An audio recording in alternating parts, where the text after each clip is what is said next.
um, khususnya kalimat tadi saya akan eksplorasi sendiri. Sebagai penutup, saya tidak ingin menyimpulkan apapun. Yang saya ingin sampaikan, kecerdasan Buya buat saya adalah waktu saya membaca puisi ini, Buya ingin saya menyampaikan perasaan saya pada istri saya. Tadi saya cari kalimatnya, kok hilang dia. Mana ini ya? Oke. Ini dia Buya. Makasih Buya. Saya tidak pernah ngomong ini, tapi saya ingin membaca kalimat ini sebagai kalimat hati saya ke Naomi. Iya. Aku akan lebih bahagia bila aku punya harta benda yang berlimpah ruah. Saya mengatakan ini hari ini. Kami bahkan belum punya apa-apa dari sisi harta benda, bahkan minus kalau secara finansial. Betul, aku akan lebih bahagia bila aku punya harta benda yang berlimpah ruah. Tetapi aku tidak tergantung dengan harta dan aku tidak membutuhkannya, asal engkau tetap di sampingku. Buya Syahkur mewakili Krisnamurti. Terima kasih. Wow, romantis sekali nih Pak Krisna malam hari ini ya. Ibu Naomi juga. Baik, terima kasih disampaikan untuk closing statement kepada Pak Krisna. Selanjutnya, kalau Pak Tato belum cerita, ini belum pas kayaknya sih. Berikan kesempatan kepada Pak Tato untuk closing statement. Dipersilakan Pak Tato. Iya, izin lagi Buya, Pak Krisna dan Ibu Naomi semoga selalu rukun dan sehat selalu. Amin. Tadi Buya bercerita bagaimana kita berpikir. Saya mencoba berimajinasi ini, meneruskan kisah yang digantung tadi nih Pak Krisna.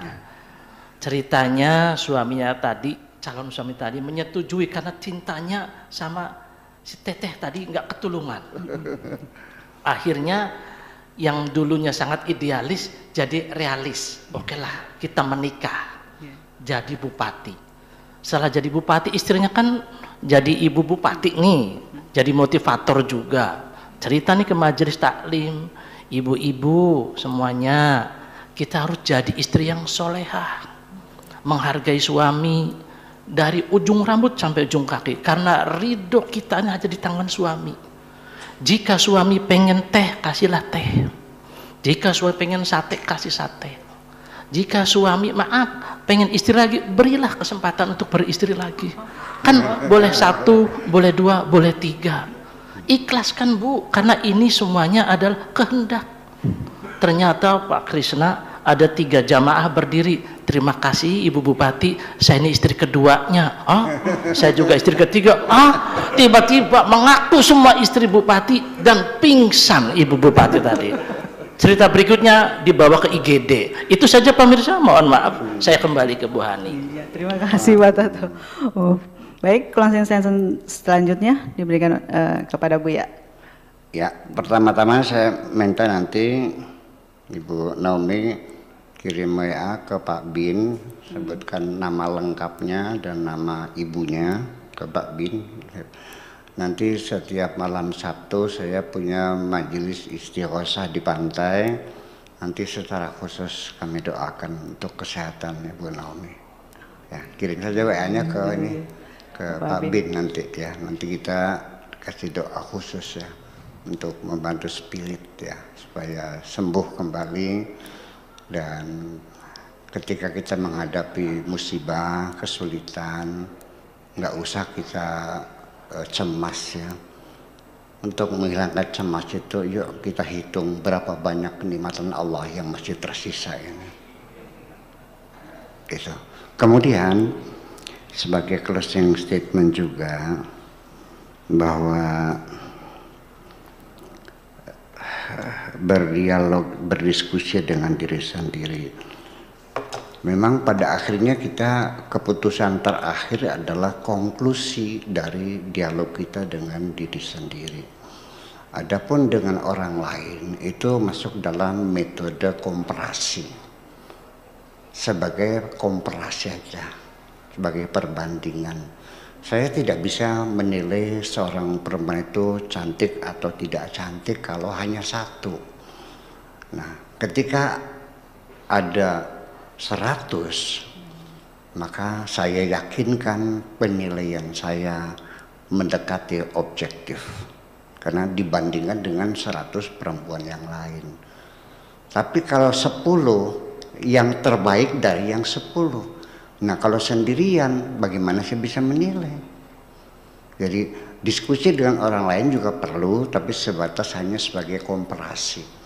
Ya, di penghujungnya sebelum kita mengambil satu konklusi, kesimpulan, didiskusikan ulang dengan diri kita sendiri. Karena yang tahu kepentingan kita, mana yang benar, mana tidak benar, hati kita tidak pernah berbohong. Itu jujur saja.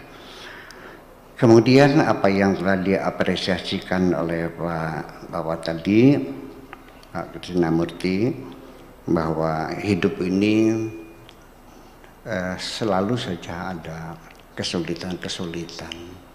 Keberhasilan tidak ada dicapai tanpa ada rintangan dan tantangan.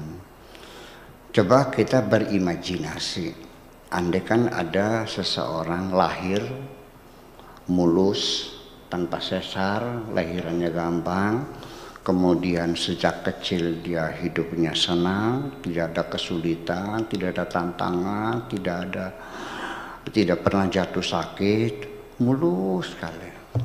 Umpamanya ada orang yang tidak pernah jatuh sakit, semua keinginannya tercapai. Tahu nggak kira-kira di penghujungnya apa yang terjadi? Bunuh diri. Di penghujungnya bunuh diri. Karena dia akan menderita namanya kejenuhan, kebosanan. Swedia itu adalah negara yang paling makmur di dunia ini. Swedia, negara yang paling makmur di dunia ini. Dan di Swedia lah paling banyak orang yang bunuh diri. Terima kasih. Demikian Sohmat Mami TV, luar biasa sekali malam hari ini dan selalu menarik kajian Fidhilalil Quran dan pembacaan Gelombang Cinta pada malam hari ini. Terima kasih saya sampaikan yang sudah bergabung pada malam hari ini, terutama Ibu Naomi, moga-moga sehat selalu, dan Pak Krisnamurti dan juga Mas Wawan dan yang sudah hadir pada malam hari ini. Dan tentu saja kita kepada Buya yang selalu kita nantikan nasihat-nasihat dan petuah-petuah dari beliau. Terima kasih, sampai jumpa di lain kesempatan. Saya Ani. Dan saya Tato. Salam damai, bahagia Indonesiaku. Wassalamualaikum warahmatullahi wabarakatuh. Waalaikumsalam. Punten. Ini